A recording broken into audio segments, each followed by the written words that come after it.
Boa noite a todos. Bom estar com vocês novamente. Que a paz de Jesus esteja sempre presente entre nós. É um tema difícil, um tema polêmico. Pode haver alguns questionamentos nas palavras que eu vou conduzir nesta noite.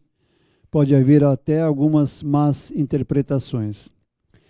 Mas hoje eu sigo pelas influências dos espíritos mentores, que querem nos dar uma mensagem. Eles não são grosseiros, não são mal educados, mas são disciplinadores, são exigentes, são enérgicos no seu propósito, na vossa missão. Eu vou iniciar com uma historinha.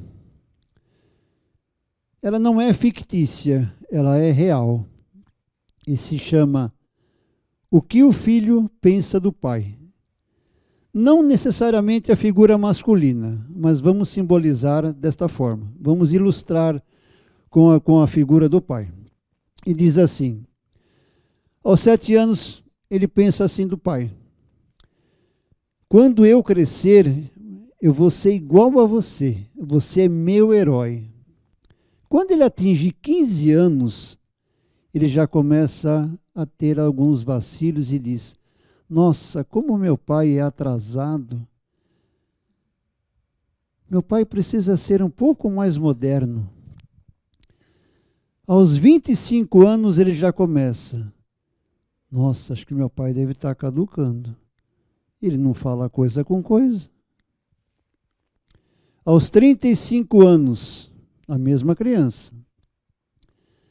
Aos 35 anos, com a minha experiência e o meu conhecimento, meu pai seria um milionário.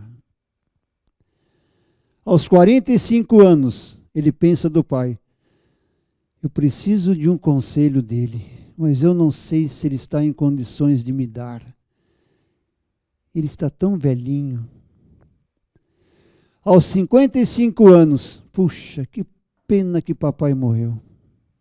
Ele era um grande homem.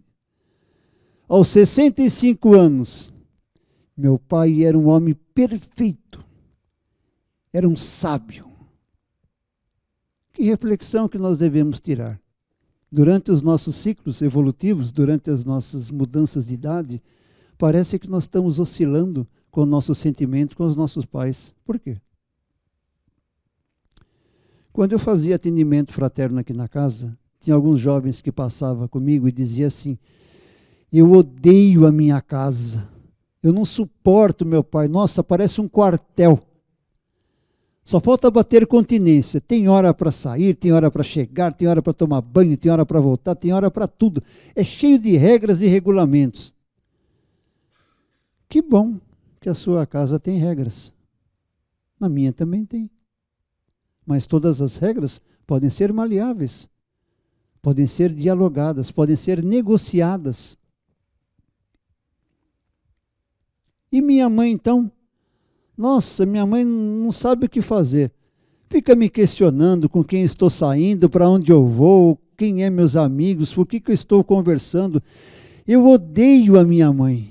Odeio a minha mãe. Ame a sua mãe. Porque ela lhe deu a luz. Porque se ela quisesse, ela teria interrompido a gravidez. Eu vou reproduzir uma frase que eu ouvi de uma palestra do Divaldo, e que dizia assim: jovens, vocês que têm ainda pai e mãe, ame-os, por mais que eles não o amem, mas ame-os, porque são tesouros valiosos que Deus colocou no nosso caminho. E nós, muitas vezes, não damos o seu devido valor. Por quê?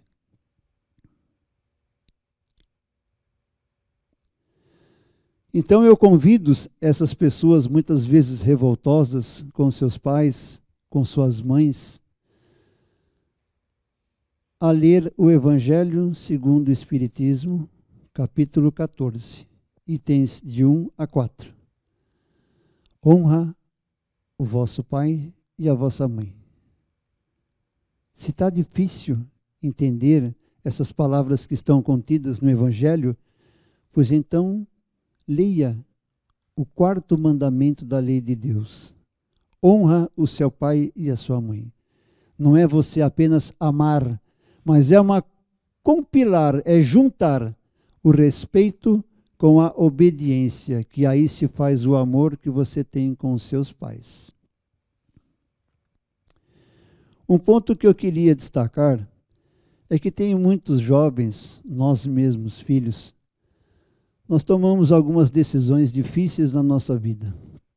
Uma delas é colocar os nossos pais numa casa de repouso. Eu passei por uma situação semelhante a essa há vários anos atrás, quando a família do meu pai, juntamente com a família do irmão do meu pai, meu tio, tivemos que colocar a minha avó numa casa de repouso. Eles moravam no interior de São Paulo. O problema não é você colocar numa casa de repouso. O problema é que quando você vai visitá-los, você sempre faz amizade, às vezes, com algumas senhoras, com alguns senhores que estão ali. E aí você escuta as pessoas dizerem: nossa, faz tanto tempo que meus filhos não me veem. Faz tanto tempo que eu não recebo uma visita da minha família. Será que eles me abandonaram? Será que eles não querem mais que eu esteja ao lado deles? E aquilo explode dentro de você, como se fosse uma bomba. E aí você se pergunta: será que eu fiz a coisa certa? Será que eu tomei a decisão correta de deixá-los ali? Será que amanhã os meus filhos irão me colocar nas mesmas condições como eu coloquei o meu pai e a minha mãe? É uma pergunta que nós todos devemos fazer. Eu tenho um lema, um ditado, que eu sigo à risca. Quando você compra essas agendas no final do ano, tem algumas agendas assim mais sofisticadas que tem alguns provérbios, algumas mensagens no rodapé. Vocês já viram isso? Que tem algumas que tem algumas mensagens até bem legal. E tem uma, eu não sei quem é o autor, e dizia assim: os pais, ou melhor, os filhos são para os pais uma alegria ou uma tristeza, vírgula, segundo a educação que recebe. Uma vez eu fui com meu sobrinho num centro oftalmológico, aqui no centro da cidade, e na fila havia uma senhora, essas senhoras que às vezes falam alto, que você escuta todos os problemas dela e você volta ainda mais problemático ainda, escutando os problemas delas. E ela dizia assim em voz alta: eu tenho 3 filhos e graças a Deus eu tenho condições de colocá-los numa escola. E a escola tem a obrigação de educar os meus filhos. Escola? Educar os filhos? Eu tenho certeza que entre vocês aqui tem vários profissionais de ensino. Se não concordarem comigo, por favor, pode se manifestar. A escola está lá para ensinar sobre disciplinas, matérias. Matemática, física, química, biologia, estudos sociais. Tem até algumas escolas tradicionais que ensinam pelo menos você a rezar o Pai Nosso e a Ave Maria. Hoje não. Hoje já existem algumas leis, né, sobre política que você já não pode mais fazer sobre isso. Mas algumas escolas, inclusive, fazem com que você conheça pelo menos a história de Jesus, que é algo que todos nós deveríamos conhecer. Um outro ponto também que nós devemos sempre destacar são as separações conjugais. Ai. Vamos deixar uma coisa bem clara. Eu não sou advogado, não sou psicólogo e não trabalho na área de assistência social. Mas durante um processo de separação conjugal, o que está sendo separado é o marido e a mulher, e não o pai e a mãe, mesmo que eles morem em casas separadas. Eu peço, por favor, é uma coisa minha, íntima, pessoal, apesar também que eu sou separado, eu passei por esse processo. Então eu estou falando muitas vezes de coração e também com a razão. Não usem os seus filhos como objetos de negociação para conseguir privilégios ou benefícios. A lei do homem, que eu concordo, que eu aprovo, que eu aceito e compreendo, ela está ali necessária para dar toda a assistência financeira a uma criança, a um adolescente. Sei também que tem alguns pais que não cumprem os seus devidos deveres aos seus filhos. As punições não devem ser feitas pelos filhos, e sim por Deus. Deus é acima de tudo, acima de qualquer lei do homem. Não vamos colocar um contra o outro. E por que eu disse para que as pessoas não utilizem os seus filhos como um objeto de barganha? Mesmo se tratando de crianças, pré-adolescentes e adolescentes, vale lembrar que eles são seres humanos, têm sentimentos como todos nós.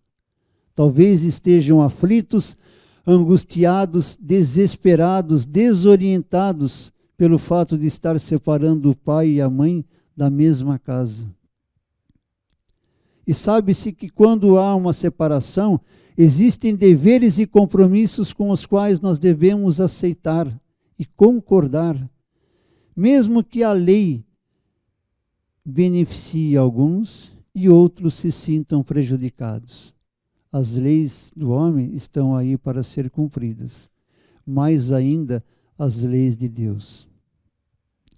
O que eu gostaria de frisar é que eu não gostaria de ser assim repetitivo, tanto quanto nós, que muitas vezes estamos aqui diante de vocês e queremos passar esta mensagem.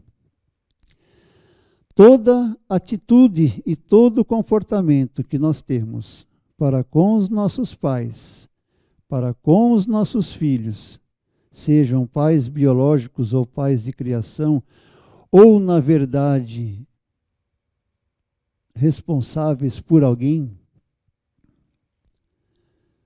será contabilizado nas nossas próximas vidas.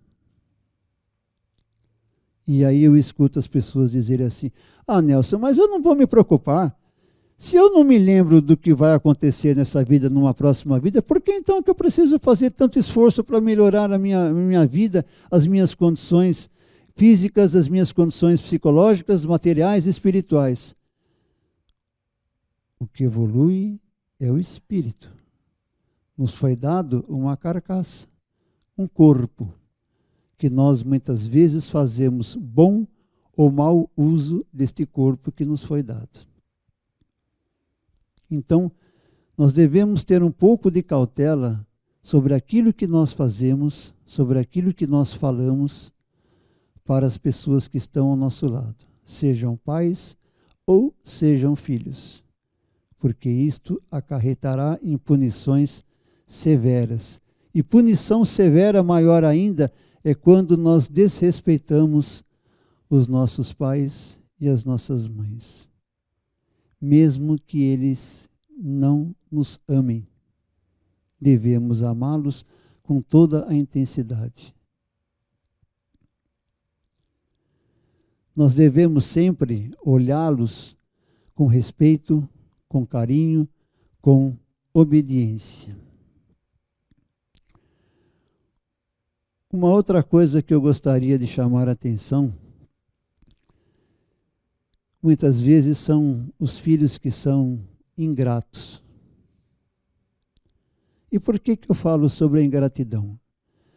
Porque nós, pais, temos a precaução, temos a preocupação e temos a atenção para que os nossos filhos não se desviem do caminho. Muitas vezes nós queremos fazer algo a mais para eles. E ainda tem muitos filhos que contestam: ah, mas meu pai não me ama. Será que não ama?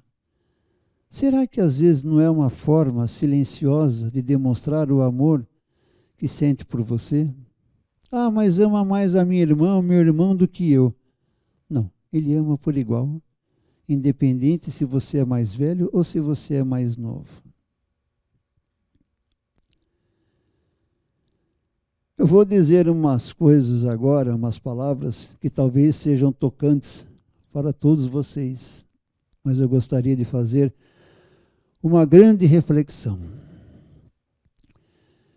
Dói menos nos nossos corações quando nós acompanhamos um pai, uma mãe, um filho ou uma filha num tratamento psicológico, psiquiátrico. Dói menos nos nossos corações quando nós visitamos um pai, uma mãe, um filho ou uma filha num presídio. Porque se desviaram do caminho do bem e da honestidade. Mas nós temos ainda esperança que esta pessoa retorne para os braços da família, retorne para os braços da sociedade, que foi dado uma segunda chance após o cumprimento da sua pena.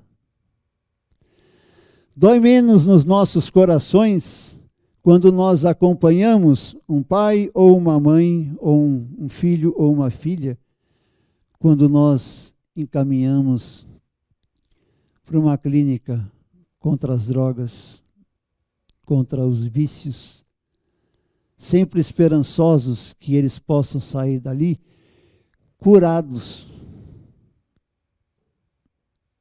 do seu vício. E por que eu disse a vocês que dói mais, ou melhor, que dói menos esses fatos e esses pontos com os quais eu coloquei nesse instante? Porque doeria muito mais se nós derramássemos centenas de lágrimas de dor, de desespero, de inconformismo, lágrimas inconsoláveis, debruçados sobre um caixão. Pensem nisso.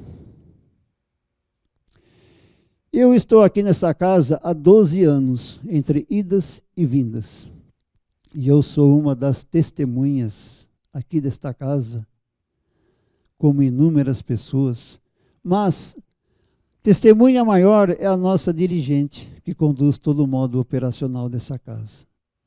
Porque é através da sua voz, empunhando este microfone que eu seguro, que nestes 12 anos, a pedido de preces e vibrações, foram ditos nomes de tantos adultos, adolescentes, pré-adolescentes e até mesmo crianças que tiraram suas próprias vidas.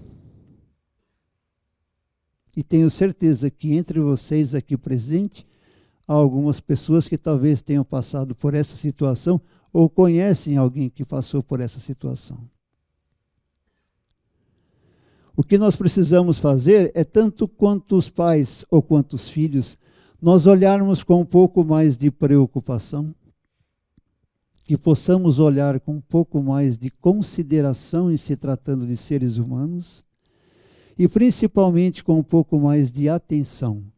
Porque quando alguma coisa está errada, algo vai te mostrar.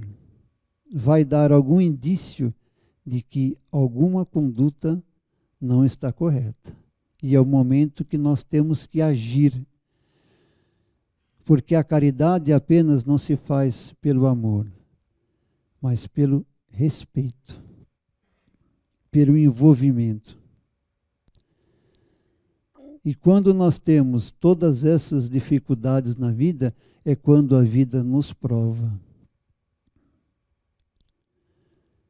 Eu acho que nós temos que mudar um pouquinho os nossos hábitos, os nossos comportamentos para com os nossos pais. E todas as vezes que nós estivermos com os nossos pais ou com os nossos filhos, sejam eles morando debaixo do mesmo teto, ou morando em casas separadas, vamos deixá-los sempre com palavras carinhosas. Pode ser que seja a última vez que os estejamos vendo. Não sabemos o que vai acontecer nos próximos dias, nas próximas horas, nos próximos minutos. E que possamos estar sempre envolvendo-os com muita luz, com muitas orações.